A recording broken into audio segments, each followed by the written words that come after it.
The crack of a gunshot echoed through the saloon, silencing the raucous laughter and clinking glasses as Tabitha Hayes ducked behind the bar, her heart hammering against her ribs. It wasn't the first time her husband's jealousy had erupted into violence, but as she pressed her trembling fingers against her swollen cheek, she prayed it would be the last. Watsonville, California, 1876, was a town built on gold rush dreams and cattle fortunes, where men like Walter Hayes ruled with iron fists and volatile tempers. The once bustling mining settlement had transformed into a respectable trading post along the California coast, its streets lined with businesses catering to ranchers, merchants, and the occasional traveler passing through to San Francisco. "Come out, you ungrateful whore." Walter's voice boomed across the now empty saloon, his boots heavy on the wooden floorboards. Smiling at that drummer like some common trollop, Tabitha's fingers clutched at the rough wood of the bar, splinters digging into her palms as she inched toward the back door. She'd done nothing wrong, merely smiled politely at a traveling salesman who'd purchased a whiskey. But 5 years of marriage to Walter had taught her that innocence didn't matter when drink inflamed his jealousy. "Mr. Hayes, that's enough." Samuel Whitaker, the saloon owner, stood his ground despite the pistol wavering in Walter's hand. "Put that gun away before someone gets hurt. Stay out of this, Sam. This is between me and my wife." Walter's words slurred together, his face flushed with whiskey and rage. Taking advantage of the distraction, Tabitha slipped through the back door and into the alley, the cool evening air washing over her face. Her fingers found the tender spot where Walter's hand had connected with her cheek moments earlier. She wouldn't cry, not again. 5 years of tears had changed nothing. With trembling legs, she gathered her skirts and ran, not knowing where to go but certain she couldn't return home. The boardwalks of Watsonville offered little sanctuary. Everyone knew everyone in a town this size. Walter would find her by morning. The golden light of sunset cast long shadows as she hurried toward the edge of town, passing the general store and blacksmith shop. Both were closing for the evening, shopkeepers nodding politely as she passed, either not noticing or politely ignoring her reddened cheek and disheveled appearance. When she reached the livery stable, Tabitha hesitated.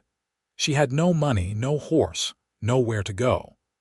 The distant hills beyond town offered freedom but also danger: bandits, wild animals, and the unforgiving elements. But staying meant facing Walter's rage when he sobered enough to remember the public humiliation of her escape. "Madam, you all right?" The deep voice startled her, and Tabitha spun around, nearly losing her footing on the dusty ground. A tall man stood in the stable doorway, his features shadowed by a wide-brimmed hat. She took an instinctive step backward. "I'm fine, thank you," she lied, her voice barely above a whisper, "just taking some air." The man stepped forward into the fading light, revealing a weathered face with kind eyes the color of a summer sky. He wasn't from Watsonville, she'd have remembered him. His clothes were trail-worn but clean, marking him as a working cowboy rather than a drifter. "Jackson Northrop," he said, touching the brim of his hat. "Reckon you might be needin' more than air, considering that mark on your face and the way you're looking over your shoulder." Tabitha's hand flew to her cheek and heat rushed to her face. "It's nothing." A shout from the direction of the saloon cut her off, Walter's voice, angry and determined, calling her name.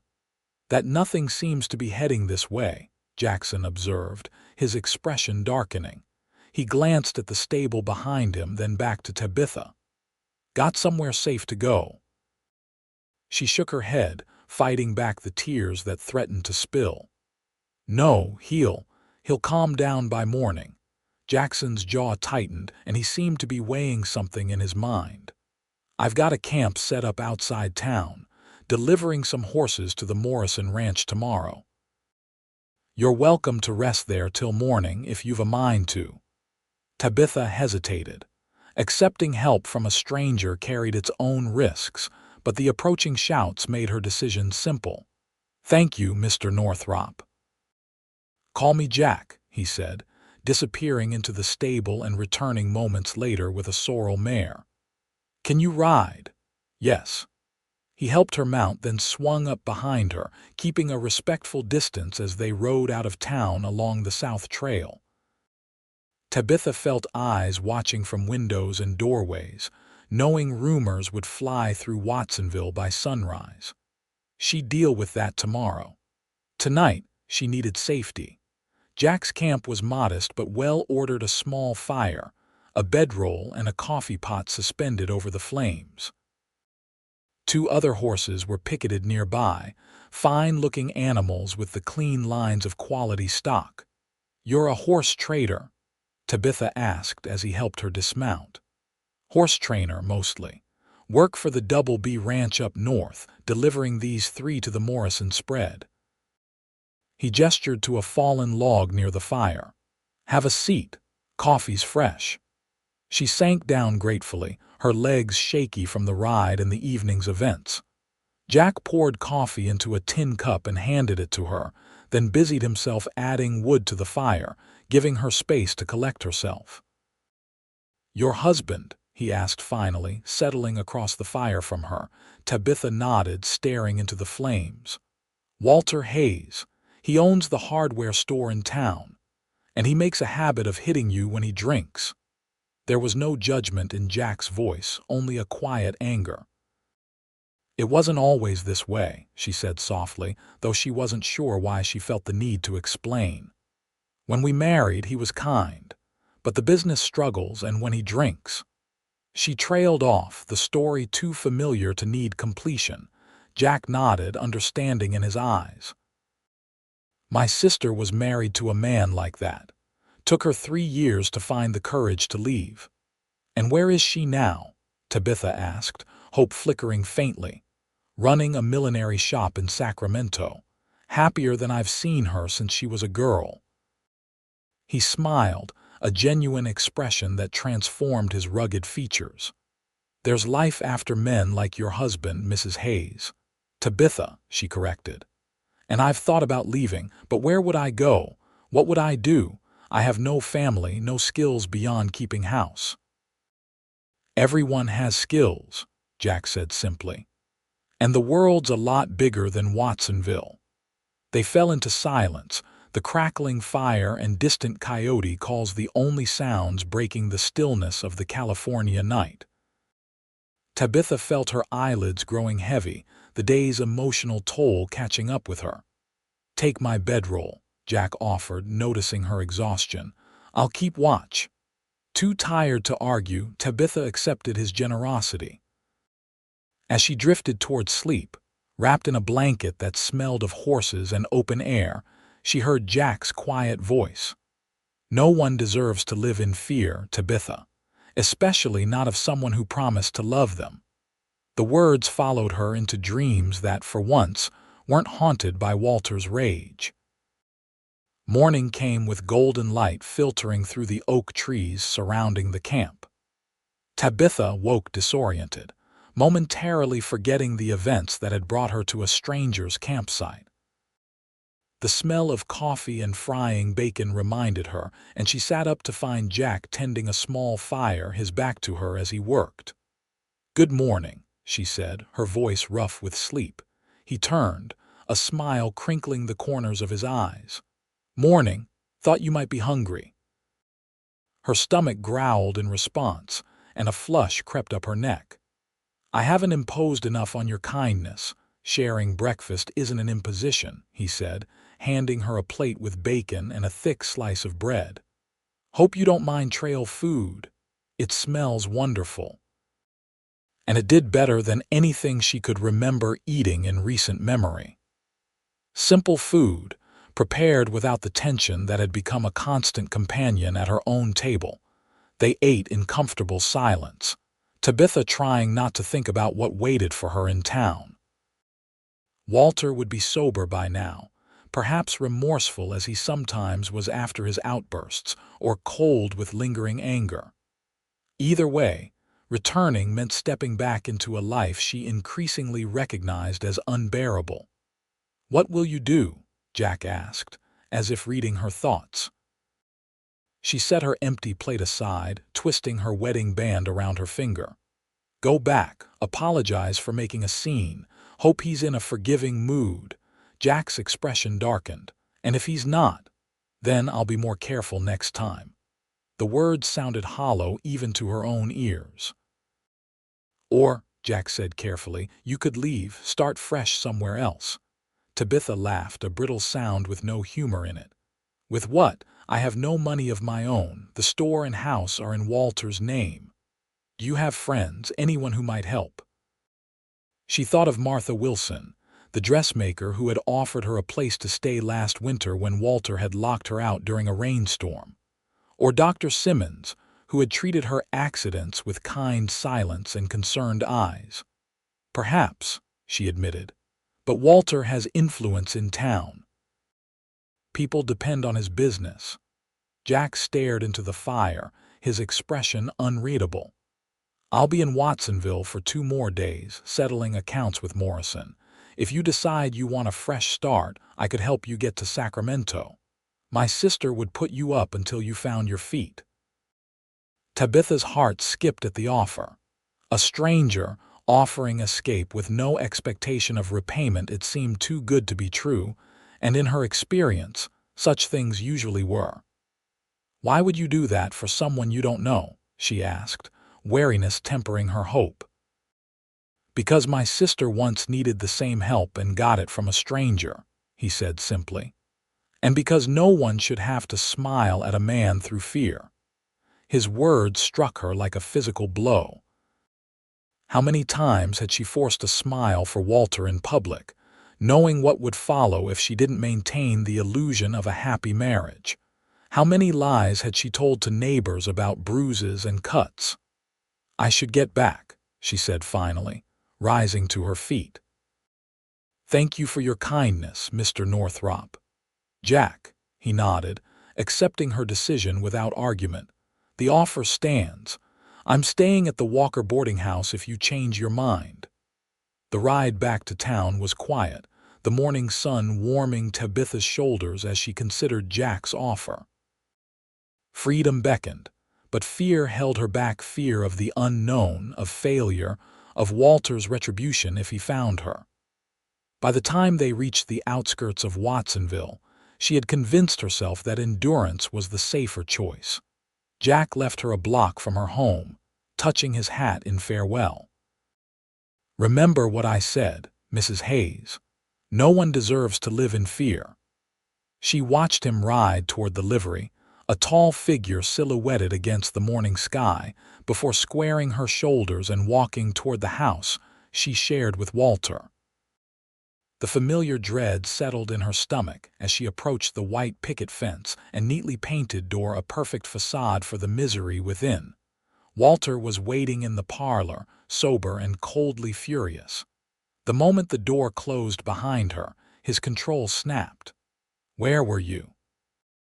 he demanded, rising from his chair. "The whole town's talking about my wife running off with some cowboy." "I didn't run off with anyone," Tabitha said, forcing herself to stand her ground. "I needed to get away after you hit me in the saloon." "You humiliated me," he growled, advancing on her. "Smiling at that drummer like you were inviting him upstairs, making me look like a fool in front of the whole town." "I was being polite to a customer, Walter. That's all." She took a step back, bumping against the door. "I would never." His hand shot out, grabbing her wrist with bruising force. "You'll never what? Betray me, leave me? You're my wife, Tabitha, you belong to me." The words, spoken so many times before, suddenly rang false in her ears. She didn't belong to anyone, not even herself, for too long. "Let go, Walter," she said, her voice steadier than she felt.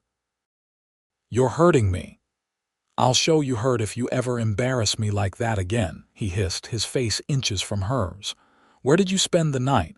Whose bed were you warming? I slept by a campfire alone, she said, meeting his gaze. The cowboy kept his distance and kept watch.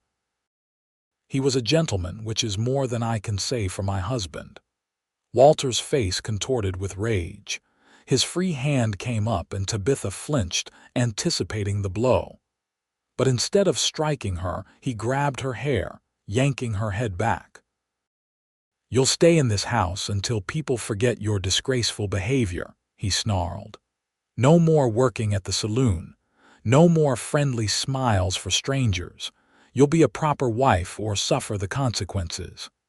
He shoved her aside and stormed out, the front door slamming behind him. Tabitha sank to the floor, her legs no longer able to support her. Tears came then, hot and bitter, as she realized the truth she'd been avoiding for years. This would never get better. Walter would never change, and one day his rage might not stop at bruises. For 2 days, Tabitha moved through the house like a ghost, cooking Walter's meals and enduring his cold silence. He locked the doors when he left for the store each morning, taking the keys with him.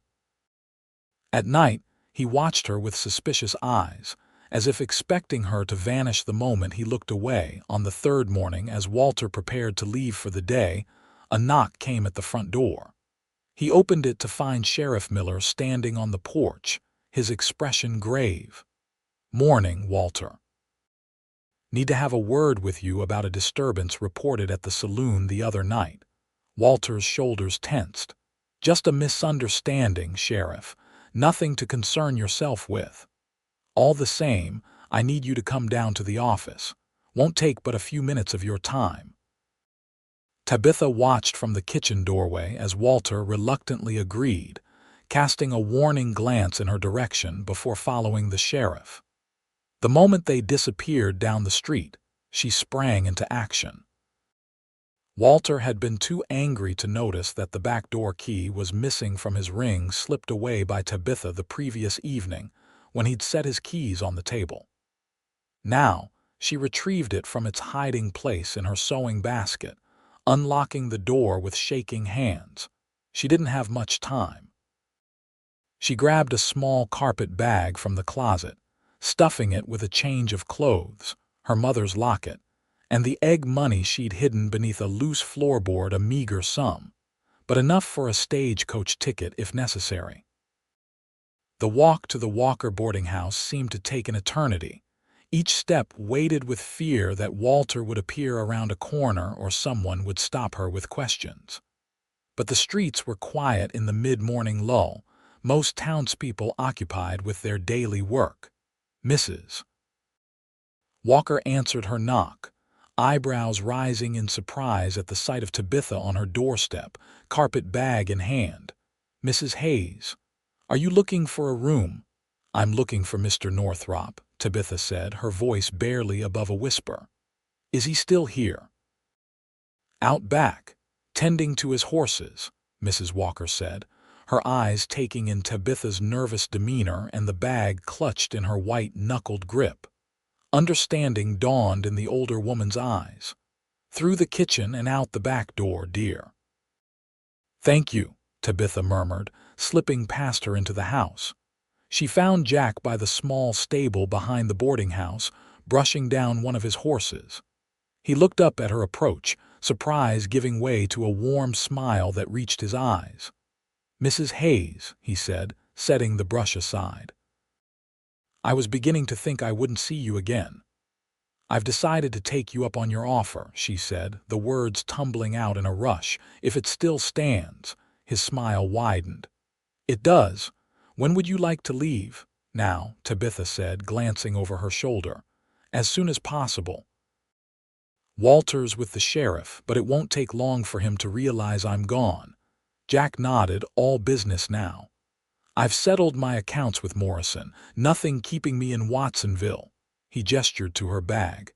"Is that all you're bringing?" "It's all I have that matters," she said simply. "Then we'll leave within the hour. I need to pay Mrs. Walker and collect my things." He hesitated, studying her face.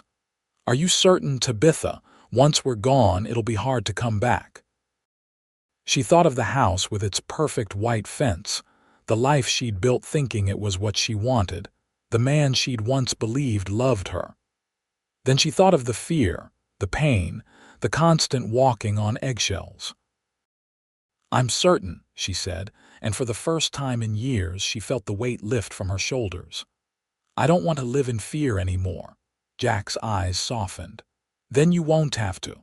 True to his word, they were on the road within the hour, heading north toward Sacramento.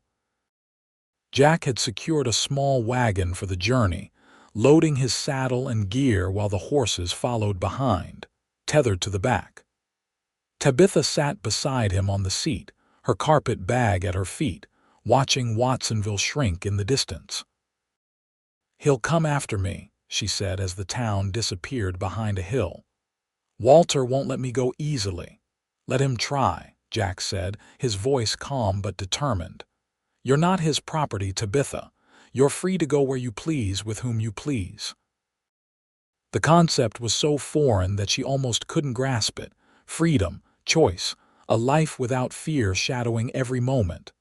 "I don't know how to thank you," she said, her throat tight with emotion. "Live your life," Jack replied simply. "Be happy, that's thanks enough." They traveled through the day, stopping only to rest the horses and eat a simple meal of bread and dried meat. Jack was a quiet companion, not pressing Tabitha for conversation, but responding warmly when she offered it. By sunset, they had covered a good distance, making camp in a sheltered grove near a small stream. "We'll reach Sacramento in 3 days if the weather holds," Jack said as he built a fire. "My sister's expecting us. I sent a telegram before we left town." Tabitha looked up from where she was spreading her blanket. "You were that sure I'd come with you?" "Not sure," he admitted with a crooked smile. Hopeful. The simple honesty in his words warmed her more than the fire. She busied herself with preparing their supper from the supplies Jack had purchased in town, finding comfort in the familiar task. As night fell, they sat by the fire, the stars emerging overhead in a dazzling display rarely visible from town. Jack told her about his sister, Elizabeth, and her millinery shop, describing a woman of determination and kindness who had rebuilt her life after escaping a situation much like Tabitha's. "She'll like you," he said confidently. "And she's always saying she needs help in the shop." "I'm handy with a needle," Tabitha offered. "I've made most of my own clothes since I was a girl." "See, skills already," Jack grinned. "Told you everyone has them." They retired early, Jack insisting that Tabitha take the wagon bed while he slept on the ground nearby. As she lay watching the stars through the canvas cover, Tabitha realized she felt something she hadn't experienced in years: hope. The next day brought clear skies and easy travel. They followed the road north, passing occasional farms and small settlements. Jack pointed out landmarks and shared stories of his travels, his deep voice painting pictures of places Tabitha had never seen but now might have the chance to visit. "Have you always worked with horses?" she asked as they stopped to water the team at midday. "Since I was old enough to climb on one," he confirmed, patting the neck of the sorrel mare. "My pa was a horse trainer before me, taught me everything he knew. Been working for the Double B for about 5 years now, though I've been thinking of starting my own breeding operation someday." "Where would you do that?" "Got my eye on some land near Sacramento," he said. "Good water, good grazing, not too far from town but far enough for some peace." Tabitha tried to picture it a ranch with horses grazing in green pastures, a simple house with curtains at the windows. It seemed like a dream from another life. "What about you?" Jack asked. "What would you do if you could do anything?" The question startled her. No one had asked her that in so long she'd almost forgotten how to dream. "I don't know," she admitted. "I used to think about opening a dress shop. I love creating beautiful things." "No reason you couldn't do that once you're settled," Jack said, as if it were the most natural thing in the world. Elizabeth would probably help you get started. Perhaps, Tabitha said, allowing herself to consider the possibility. Though I should find steady work first, to repay your sister for her hospitality. Elizabeth doesn't keep accounts when it comes to helping people, Jack assured her, but I understand wanting to stand on your own feet. They resumed their journey, the conversation shifting to lighter topics as the miles passed beneath the wagon wheels. Tabitha found herself laughing at Jack's stories, the sound unfamiliar to her own ears after so long. That evening, as they made camp in a meadow dotted with wildflowers, Jack surprised her by producing a small parcel from his saddlebag. "Got this in town before we left," he said, handing it to her. "Thought you might like something that's truly yours." Curious, Tabitha unwrapped the brown paper to find a small book of poetry, Tennyson, one of her favorites. She ran her fingers over the embossed cover, touched beyond words by the thoughtful gift. "How did you know?" she asked. Jack shrugged, a hint of color touching his cheekbones. "Noticed you had a volume in your sitting room when I brought you home.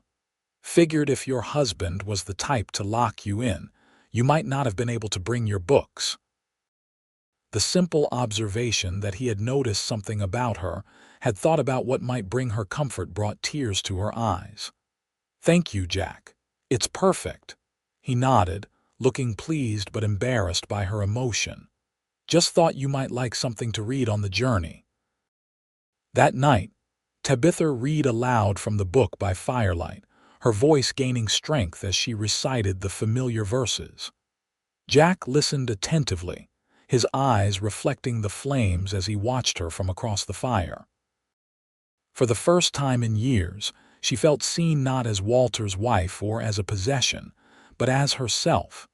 The third day of their journey brought clouds and the threat of rain. They pushed on, hoping to reach shelter before the weather broke. By mid-afternoon, fat raindrops began to fall, and Jack directed the team toward a small cluster of buildings visible in the distance. "Way Station," he explained. "We can wait out the worst of it there." The station proved to be a modest establishment, a stable, a small tavern, and a few rooms for travelers. The proprietor, a grizzled man named Harker, eyed them with mild curiosity as they entered, shaking rain from their clothes. "Need rooms for the night?" he asked, reaching for a ledger. "Just one for the lady," Jack said. "I'll bed down in the stable with my horses if that's all right." Harker nodded, unconcerned. "$1 for the room, 50 cents for stable space, supper's extra." Jack paid without hesitation, accepting the key and directions to a room at the end of the short hallway. He carried Tabitha's bag for her, setting it inside the small but clean chamber. "I'll see to the horses and wagon," he said. "Meet you for supper in an hour." Tabitha nodded, grateful for the chance to rest and refresh herself after the long day's travel. The room was simple: a narrow bed, a washstand, and a small window overlooking the rain-soaked yard, but it offered privacy and shelter from the storm. She washed the dust of the road from her face and hands, then changed into her spare dress, a simple blue cotton that had seen better days but was clean and presentable. As she combed her hair, Tabitha caught sight of her reflection in the small mirror above the washstand. The woman looking back at her seemed different somehow. The fear that had shadowed her eyes for years had receded, replaced by something that might, with time, become confidence. 3 days of fresh air and freedom had brought color to her cheeks and a straightness to her posture that had long been absent. When she joined Jack in the tavern, she found him at a corner table, already ordering food from a harried-looking serving girl. His face brightened at Tabitha's approach, and he rose to pull out her chair. "Feel better?" he asked as she settled across from him. "Much," she admitted, "though I'm beginning to realize how unprepared I am for this journey." One spare dress and barely enough money for a stagecoach ticket aren't much to start a new life with. Jack's expression turned serious. You've got the most important thing, courage. The rest will come. Elizabeth started with less. Your sister sounds remarkable, Tabitha said, touched by his unwavering belief in her abilities. She is, he agreed, a fond smile warming his features. And she's been where you are. She'll understand what you need better than I ever could. Their food arrived: hearty stew and fresh bread, simple fare but welcome after the day's travel. As they ate, Jack shared more stories of his work with horses, his childhood on a small ranch in Oregon, and his plans for the future. Tabitha found herself speaking of her own childhood in Missouri, her parents now long dead, and the dreams she'd set aside when she married Walter at 18. I was so young, she said softly, pushing the remains of her stew around the bowl. He was handsome and established, and I thought that was what I wanted: security, respectability. Those aren't bad things to want, Jack said, just bad when they come with fists attached. Tabitha nodded, grateful for his understanding. I kept thinking he would change, that if I was perfect enough, patient enough, he would be the man I thought I married. Some men don't change, Jack said, his voice gentle but firm. And no amount of perfection justifies what he did to you. The simple truth of his words washed over her like a healing balm. For years, she had shouldered the blame for Walter's violence, convinced that if only she were better, he wouldn't be driven to anger. Jack's certainty that the fault lay with Walter, not with her, was both shocking and liberating. As they finished their meal, the tavern began to fill with other travelers seeking shelter from the storm. Jack noticed Tabitha's growing discomfort with the crowded room and the occasional curious glances directed their way. "Would you like to retire?" he asked. "It's been a long day." She nodded gratefully, and he escorted her back to her room, pausing at the door. "I'll be in the stable if you need anything. We'll head out at first light if the rain stops." "Thank you, Jack," she said, meaning it for more than just the escort to her door. "For everything." He touched the brim of an imaginary hat, his blue eyes crinkling at the corners. "Sleep well, Tabitha." She did sleep well, better than she had in years, despite the narrow bed and unfamiliar surroundings. The steady drumming of rain on the roof lulled her into dreams of open skies and endless possibilities. Morning brought clearing weather and renewed determination. They set out early, Jack predicting they would reach Sacramento by nightfall if they made good time. The roads were muddy from the rain, slowing their progress, but the air was fresh and clean, the countryside vibrant with new growth. As the day wore on, Tabitha found herself watching Jack as he handled the team, his strong hands capable and sure on the reins. He was nothing like Walter, quiet where her husband was boisterous, gentle where Walter was harsh, attentive where Walter had been dismissive. She caught herself wondering what it might be like to be loved by such a man, then pushed the thought away. Jack had offered help, not courtship, and she was still, legally, another man's wife. They stopped for a midday meal in a small settlement, Jack purchasing fresh bread and cheese from a local store. As they sat under a tree eating their simple lunch, a rider approached from the direction they had come, his horse lathered from hard riding. Jack tensed, moving slightly in front of Tabitha, but the rider passed without a second glance, continuing toward the settlement's small telegraph office. "Do you think Walter's looking for me?"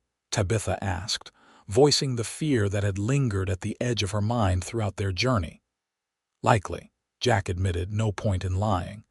"But we've got a good head start, and in a few more hours you'll be safe with Elizabeth." Walter may be determined, but even he wouldn't be fool enough to cause trouble in Sacramento. Tabitha nodded, trying to share his confidence. The closer they got to Sacramento, the more real her decision became. She was leaving her old life behind, burning bridges that could never be rebuilt. The thought was both terrifying and exhilarating. The afternoon passed without incident, the miles unwinding beneath the wagon wheels as they approached the outskirts of Sacramento.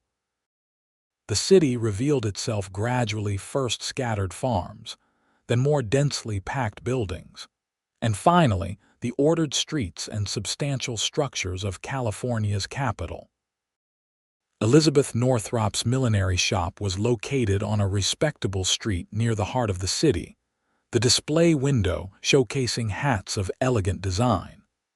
A small apartment above the shop served as her home, Jack explained as he helped Tabitha down from the wagon.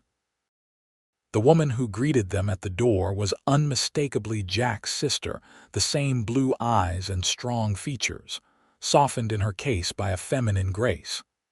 She embraced her brother warmly, then turned to Tabitha with a smile that held no judgment, only welcome. "You must be Tabitha," she said, taking her hands. "Jack's telegram said to expect you. I'm so glad you're here." The simple acceptance in Elizabeth's voice broke something inside Tabitha, releasing tears she hadn't allowed herself to shed during the journey. Elizabeth enfolded her in a gentle embrace, murmuring soothing words as she guided her inside. "It's all right," she said softly. "You're safe now. Everything will look better after a hot meal and a good night's rest." True to her word, Elizabeth served a hearty supper in her cozy apartment above the shop. As they ate, she explained that she had prepared the small guest room for Tabitha's use for as long as she needed it. "And there's plenty of work in the shop if you're interested," she added. "Jack mentioned you're skilled with a needle." "I'd be grateful for the opportunity," Tabitha said. "I don't want to be a burden." "You're not," Elizabeth assured her. "I remember what it was like starting over. Sometimes all we need is a safe harbor while we find our feet." After supper, Jack excused himself to see to his horses, boarding them at a nearby livery. When he returned, he declined Elizabeth's offer to stay in the apartment's small sitting room. "Booked a room at the hotel down the street," he said. "Need to report back to the Double B tomorrow. Let them know the delivery went well." Tabitha felt a pang at the reminder that Jack would be leaving, returning to his life and work now that he had fulfilled his promise to bring her to safety. She had grown accustomed to his quiet presence, his steady reliability. Will you be coming back to Sacramento soon?" she asked as he prepared to leave for the night. A smile touched his lips. "I reckon so. Got business in these parts fairly regular." He hesitated, then added, "And I'd like to see how you're getting on if that would be welcome." "It would," Tabitha said, perhaps too quickly. "Very welcome." His smile widened, lighting his eyes. "Then I'll be back before you know it." After Jack left, Elizabeth showed Tabitha to the guest room, small but comfortable, with a window overlooking the street below. As she helped Tabitha unpack her meager belongings, Elizabeth spoke quietly of her own experience. "My husband was like yours," she said, smoothing a wrinkle from the bedspread. "Charming in public, monstrous in private. It took me 3 years to find the courage to leave." "How did you do it?" Tabitha asked. "Build a new life, I mean." "One day at a time," Elizabeth said simply. "I had skills. I'd been making hats since I was a girl and a friend who believed in me enough to loan me the money to start this shop. The rest was hard work and refusing to look back." She squeezed Tabitha's hand. "You have skills too and people who believe in you. The rest will come." That night, in a strange bed in a strange city, Tabitha slept soundly, free from the fear that had been her constant companion for years. She woke to sunlight streaming through the window, and the sounds of Sacramento coming to life below wagon wheels on cobblestones, voices calling greetings, the rhythm of a city at work. Elizabeth was already in the shop when Tabitha came downstairs, arranging a new display in the window. She greeted Tabitha warmly, offering coffee and fresh pastries from the bakery next door. "Jack stopped by earlier," she said, pouring coffee into a delicate cup. "Said to tell you goodbye and that he'd be back in 3 weeks' time." Tabitha tried to hide her disappointment that he had left without seeing her again, but Elizabeth's knowing smile suggested she wasn't entirely successful. "My brother's not one for long goodbyes," she explained. "But he's a man of his word. If he said 3 weeks, it'll be 3 weeks to the day." The prediction proved accurate. For 3 weeks, Tabitha settled into a new routine, learning the millinery business under Elizabeth's patient guidance, exploring Sacramento's bustling streets, and slowly building a sense of independence she had never known in her marriage. Elizabeth introduced her to friends, including a lawyer who explained the complexities of divorce in California possible, though not simple, especially given Walter's likely resistance. "But abandonment is grounds for divorce," the lawyer explained, "and if you remain away for a sufficient period, that case can be made." Tabitha filed the information away, not yet ready to take such a permanent step, but comforted by the knowledge that it was possible. She wrote to Martha Wilson in Watsonville, asking her friend to discreetly inquire about Walter's reaction to her departure. Martha's reply, when it came, was unsurprising. Walter was furious, had made inquiries about which direction they had traveled, but seemed deterred by the distance to Sacramento and the complexity of finding one woman in a city of that size. On the 21st day after his departure, Jack returned, arriving at the millinery shop just as Elizabeth was preparing to close for the day. Tabitha was in the back room, putting away supplies, when she heard his voice greeting his sister. Her heart quickened, and she smoothed her hair before stepping into the main shop. Jack stood by the counter, hat in hand, looking travel-worn but pleased to be there. His face brightened at the sight of her, a smile spreading across his weathered features. "Tabitha," he said, her name sounding different in his deep voice. "You're looking well." And she was. 3 weeks of good food, restful sleep, and freedom from fear had worked a transformation. Her cheeks had filled out, color returning to her face, and she carried herself with a growing confidence that Elizabeth had encouraged. "Jack," she replied, unable to keep the pleasure from her voice. "Welcome back." "Thought I might take you both to supper," he said, including his sister in the invitation. "Hear about what you've been up to since I've been gone." Elizabeth glanced between them, a knowing look in her eyes. "I've actually got plans this evening with Mrs. Prescott about an order for her daughter's wedding, but you two should go ahead without me."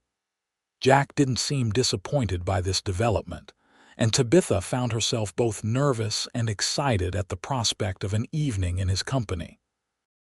She changed quickly into her best dress, a new one Elizabeth had helped her make, a becoming shade of blue that matched her eyes. Jack took her to a respectable restaurant near the city center, the kind of establishment where a gentleman might take a lady without raising eyebrows.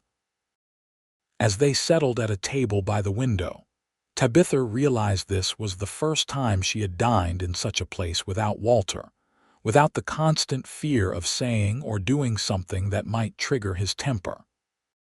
"Elizabeth says you've taken to millinery like you were born to it," Jack said as they studied their menus. Tabitha smiled, pleased by the praise. "I enjoy it. Creating beautiful things that make women feel special, there's satisfaction in that. And you're feeling settled, safe." The concern in his voice warmed her. "Yes, Elizabeth has been wonderful, and Sacramento is so large that I don't constantly fear seeing Walter around every corner." Relief softened his features. "Good, that's good." As they enjoyed their meal, Jack told her about his work at the Double B, the new foals born that spring, and his plans to purchase land near Sacramento within the year. The ranch owners agreed to let me start breeding horses on my own, alongside my work for him, he explained. Few more seasons like this one, and I'll have enough saved for a proper start. That's wonderful, Jack, Tabitha said, genuinely happy for him. You'll make a success of it, I'm sure. His eyes crinkled at her confidence. Hope so. It's been a dream for a long while. As the evening drew to a close, Jack escorted her back to Elizabeth's shop, their pace unhurried in the pleasant evening air. When they reached the door, he hesitated, seeming to weigh his words carefully. I'll be in Sacramento for a few days, he said finally. Thought I might call on you again if that would be agreeable. I'd like that very much, Tabitha said, her pulse quickening at the prospect. He smiled, touching the brim of his hat in farewell. Then I'll see you tomorrow, Tabitha. She watched him walk away, a tall figure in the gathering dusk, before turning to find Elizabeth watching from the shop window, a knowing smile on her face. Not a word, Tabitha warned, though she couldn't keep the happiness from her voice. I wouldn't dream of it, Elizabeth replied innocently, stepping aside to let her in. Though I will say my brother hasn't looked at a woman that way in all the years I've known him. Tabitha felt her cheeks warm but didn't deny the implication.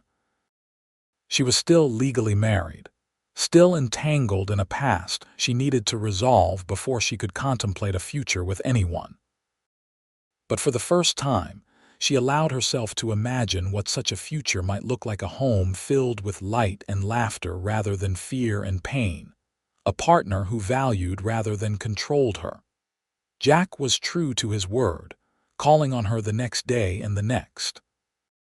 He took her riding along the American River, showing her the land he hoped to purchase for his horse breeding operation. They picnicked under oak trees, talked of books and dreams, and gradually, Tabitha found herself sharing parts of herself she had locked away during her years with Walter, her hopes, her opinions, her sense of humor. On the fourth day of his visit, as they walked through a public garden enjoying the early summer blooms, Jack spoke of what had been growing between them. I care for you, Tabitha, he said simply, direct as always. More than I expected to when I offered you help that day in Watsonville. But I know your situation is complicated, and I won't press you for more than friendship if that's all you can offer. The honesty of his declaration touched her deeply. I care for you too, Jack, but you're right, my situation is complicated. I'm still married, at least legally. There are ways to address that, he said carefully. If you wanted to. I'm considering it, she admitted. Martha's latest letter says Walter's been making inquiries about divorce on grounds of abandonment. Apparently, he's found someone else, the widow Miller. Jack's eyebrows rose. And how do you feel about that? Relieved, Tabitha said, surprising herself with the truth of it. If he divorces me, I won't have to face him in court. I can truly start fresh. And is that what you want, a fresh start? She stopped walking, turning to face him directly. Yes. Here in Sacramento, near Elizabeth. Near you, if that's something you might want too. The smile that spread across his face was answer enough, but he put it into words anyway. It's what I want more than anything, Tabitha. To see you build a life where you're free to smile without fear, to be yourself without walking on eggshells. And if I can be part of that life, I'd count myself the luckiest man in California. It wasn't a proposal. They both knew there were obstacles to be overcome before that could be considered, but it was a promise, a foundation upon which to build. The weeks that followed fell into a pattern. Jack divided his time between the Double B Ranch and Sacramento, making the journey as often as his duties allowed. When in the city, he courted Tabitha with a gentle persistence that never pressured but made his intentions clear. In August, a letter arrived from Martha Wilson bearing unexpected news. Walter had indeed filed for divorce on grounds of abandonment, the proceedings moving forward without requiring Tabitha's presence in Watsonville. By October, she received official notification that the divorce had been granted, Walter's eagerness to marry the widow Miller apparently outweighing any desire for revenge against his former wife. The day the final papers arrived, Tabitha sat in the back room of the millinery shop, staring at the document that represented her freedom. Elizabeth found her there, tears streaming down her face. "Oh, my dear," she said, misunderstanding. "I'm so sorry." Tabitha looked up, a smile breaking through her tears. "Don't be. These aren't sad tears, Elizabeth. I'm free, truly free." Elizabeth embraced her, understanding completely the complex emotions such freedom brought: relief, joy, a touch of grief for dreams long dead, and hope for dreams newly possible. Jack arrived in Sacramento that evening, having received Tabitha's telegram about the divorce. He found her waiting at the station, her face alight with a serenity he hadn't seen before. "It's done," she said simply as he approached. He nodded, taking her hands in his. "And how do you feel?" "Like I can finally look forward instead of over my shoulder," she replied. "Like I can be myself again, or perhaps for the first time." They walked through the city streets hand in hand, no longer concerned about appearances or the gossip that might follow a divorced woman seen in a man's company. When they reached the river, Jack guided her to a bench overlooking the water. "I've been thinking," he said, his voice carrying a hint of nervousness unusual for him. "About the future, my future, your future, maybe our future if you were of a mind to consider it." Tabitha's heart quickened. "I'm listening." "I've purchased that land we looked at," he said. "Signed the papers last week. It's good land, Tabitha. Room for horses to run, for a garden, for a home to grow into." He took a deep breath. "I know it might seem soon, what with your divorce just final, but I've never been one to waste time when I know what I want." "And what is it you want, Jackson Northrop?" Tabitha asked, though she thought she knew the answer. "You," he said simply. "As my wife, my partner, the one I build a life with, if you'll have me." The directness of his proposal, so like the man himself, brought a smile to her lips. "I want that too, Jack.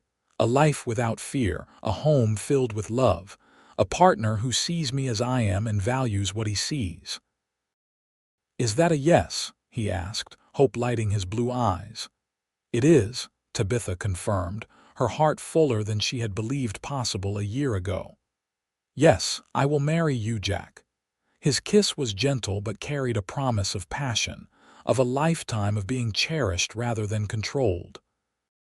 When they parted, Tabitha saw in his eyes everything she had once thought impossible: respect, desire, and a love that asked nothing more of her than to be herself.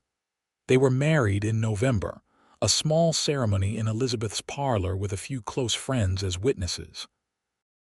Tabitha wore a dress of ivory silk she had made herself, with Elizabeth's help, and carried a bouquet of late-blooming roses from the garden behind the millinery shop.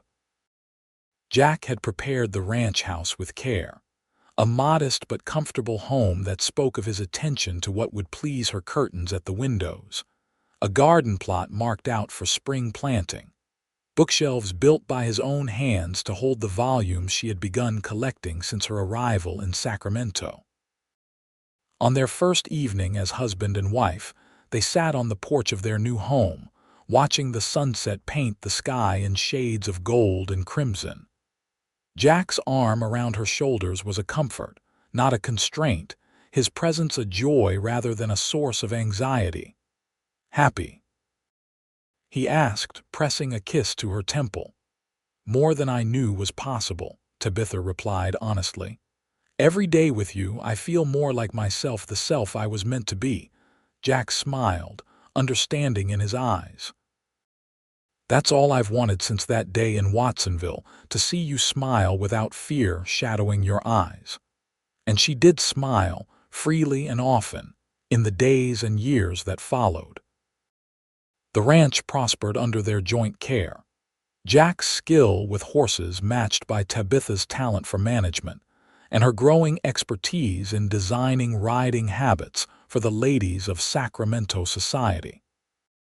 Their first child, a son they named Thomas, arrived a year after their marriage, followed 2 years later by a daughter, Emma.